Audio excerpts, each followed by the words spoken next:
Let me just show you how dire the weather is out there, look.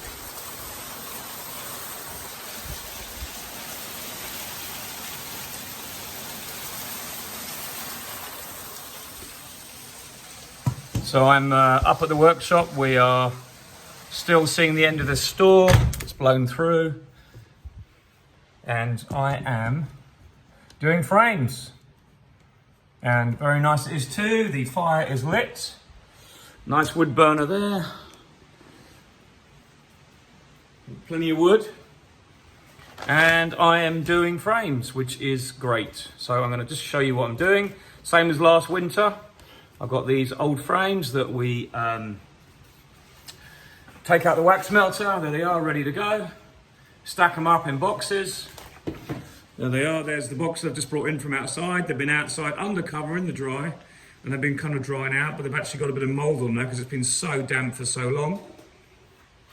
So we bring them in here, and I'm just going to put the camera over here so you can see what I'm doing, or sort of see. I'm going to tilt it down a bit, so hopefully you can see that. So everything's pretty good. Cup of tea. I don't mind working doing this as long as I need to, because what else do you do in the weather's like that? It's been dire, but there's nothing to do apart from feed these some candy or some sugar blocks, whatever you want to do. So I've got each frame. First thing I do is I have a look at it overall.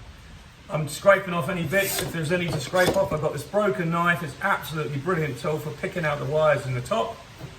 So when I find a wire that's loose, I pull it up tight, go to the next part on the frame, pull that out.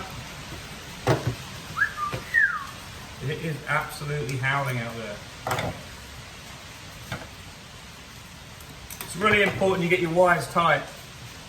And what I do is when I've got the wire tight and I've got a loop of wire just to use up, I either use the pneumatic staple gun just to put a staple in, or I use a drawing pin.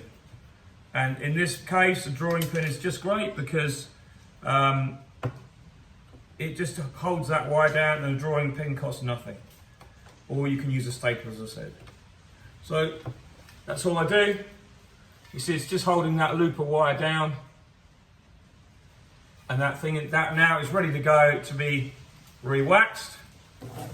I'm going to show you one because I've got this piece of wood I used last year. It's the same piece of wood I keep. And I'll just tilt this camera down more so you can see. There we go. So what I do is we have our wax here. I put the sheet down there first. This frame goes over the top. And there that sits on top of the wax. And I've got two electrodes here. I've got a straightforward, tiny little Cellmar battery charger. Okay, 12-volt battery charger. And I like to do these wires individually when I'm using old frames. And the reason is because 12 volts across one wire. When we use the other system, we have 24 volts across the 6. This time we have 12 volts across the one wire. And when I do this, and I bed each one in, it's quite quick. Got to be on your toes, but it melts the wire quickly and heats up well. With the other system, you've got 24 volts over the whole the length of 6 wires. Sometimes it's not hot enough, and any dirt on the wires you tend to get stops the wire sinking in or it melting in properly. So it's better to use a hotter wire quicker when you're using the frame second time around. And that's done. Nicely embedded in. Completely gone. That frame is ready to use. Don't worry if you've got a gap at the top. I actually quite like that. We spoke about this before. I've got a little gap there. The bees will fill that in completely, and it waxes right to the bottom of the frame. So I also like to put these in boxes of, these are cauliflower crates we use, okay? Which are free to us, we get them for nothing, but see that doesn't move. I can put 11 in this, or 10, some take 10, some take 11, but they're perfect size for my frames. They sit in the back of the truck, they don't move. The frames don't get damaged. You can take them out when you want to use them. The only thing is the boxes can get wet and they can get a bit soggy sometimes. But they'll soon dry out again. So I've got one more to add to this box underneath. And that will make that 11 as well. Nice and tight, perfect. These are made from poplar wood, from the vegetable industry. Absolutely perfect, and they stack up brilliantly. So those will go into the frames, into the frame room, where we've got our wax and all, and I'll start to build my frames. When I've used all these frames and used all these up, we've got about 600 to do. So I think when I've done all those, it might take a week or so. When those are all done, then I'll be thinking about making up some of my brand new frames. But the brand new frames are so quick to do, you can do like 300 in 2 or 3 hours. But for the moment, I'm doing this. It doesn't matter how bad the weather is, just come down to work, you plod along, nice and quiet, and put some music on. The fire's lit, what more could be worse? A lot, everything could be a lot worse.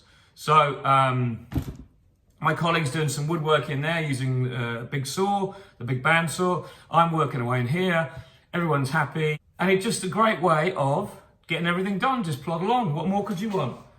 Plenty of wax. This is the wax. This is some of the wax we had from last year. Really nice, wonderful smelling foundation. This was our wax from last year. We took some out because we had a bit more last year. As you know, I've just been up to the beekeeping shop and collected this year's wax, but I've got about 1,600 sheets now, and I've also got 1,000 more frames. So I've got everything I need, and I'm pretty happy about that. So it's just a question of getting on with this and knocking it out. But whatever you're doing, I hope you had a great Christmas. And now is the time to get those frames made, but also plan for next year. Because you should be planning what you're going to do. You should have your frames organised. You should be thinking about new apiaries. You should be looking at apiary sites. You should be doing all sorts of things like that. Because come March, that's it. It all kicks off again. And there is no time at all. But until then, I wish you all a very happy new year. Be safe and catch you again soon. Bye for now.